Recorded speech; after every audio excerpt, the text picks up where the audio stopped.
I saw columns of red arise and even go outside of the mirror.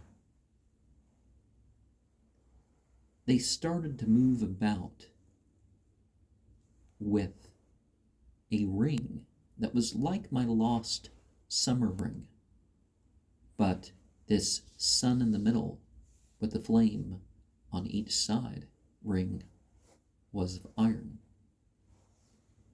There was a pink that came forth through the mirror in little round particles, and it surrounded me. I felt pleasurably sensitive. I felt loved. And the red grew thicker in the room. During the contemplative reading, which I will discuss after sharing this experience, I heard a sound like a whisper towards the ceiling. And I had felt a few euphoric flows down me, relieving pain. Now, by down me, I mean from my head to my feet, regardless of my position. And another thing was that at the end, the aura turned from pink to bluish colors. And lest I forget, in the final of the 5 sets of evening verses, I saw opening into infinity a zigzagged path of purple in the mirror, showing a further vista.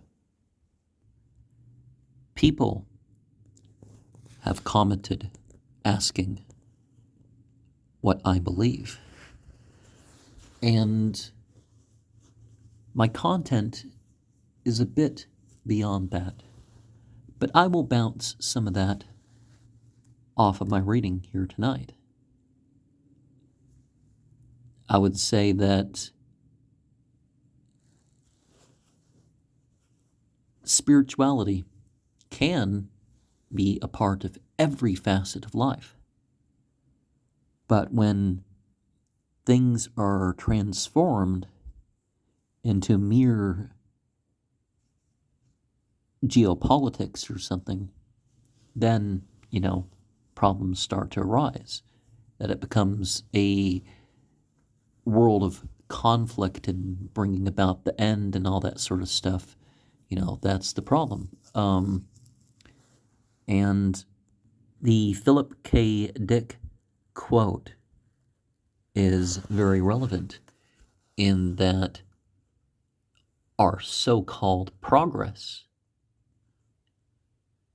tends to be a regression. But there are individuals that really do progress. Some make choices that get them cast out. Others make choices that bring them back. When we talk about such figures as John Dee,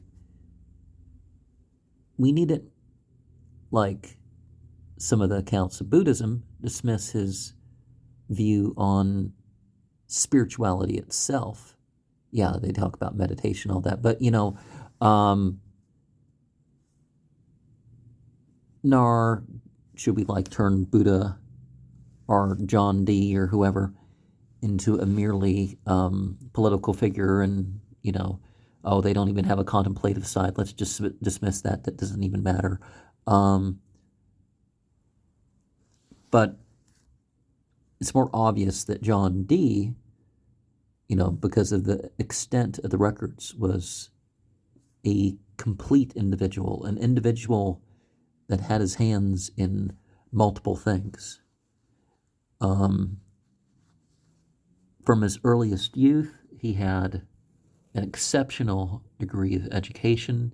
He had some court connections.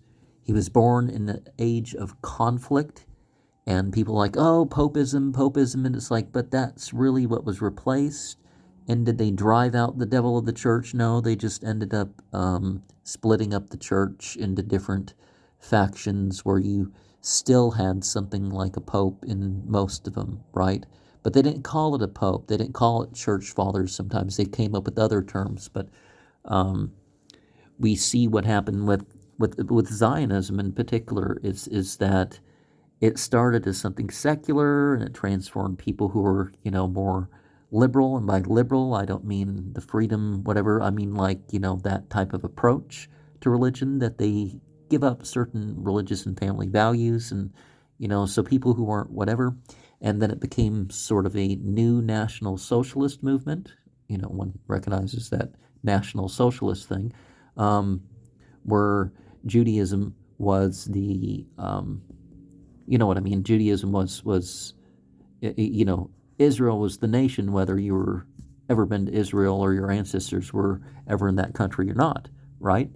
And you talk about how the Christians wanted to use it towards, either towards destruction and finally bringing Jesus back, or that things were, either some of these Jews were going to become so horrible that they felt that there would be no hope except through the Christian sort of doctrine, or that somehow they were going to get converted, was the idea. And how evangelicals let World War II happen, and that was messed up in itself, right? And we see how the various spiritual systems came out, and of course, as extreme as the level of practice and all that John Dee and his scryers took part in.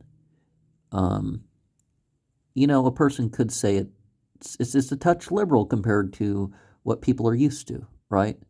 With all the secular conflicts in particular, are the sectarianism getting out of hand.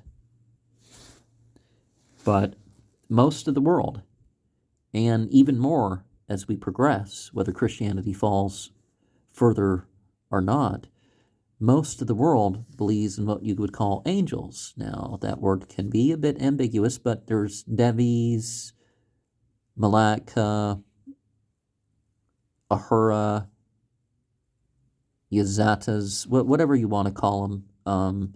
There are beings, and there is sort of a hierarchy, and opinions on this hierarchy kind of differed.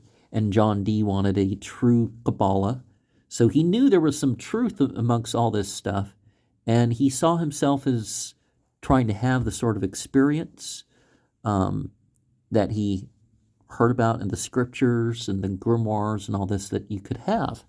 And of course, just promote Aleister Crowley. So this is sort of broken into a few separate books, you could say, but this is a sizable book right here. And the list of reviews are very interesting.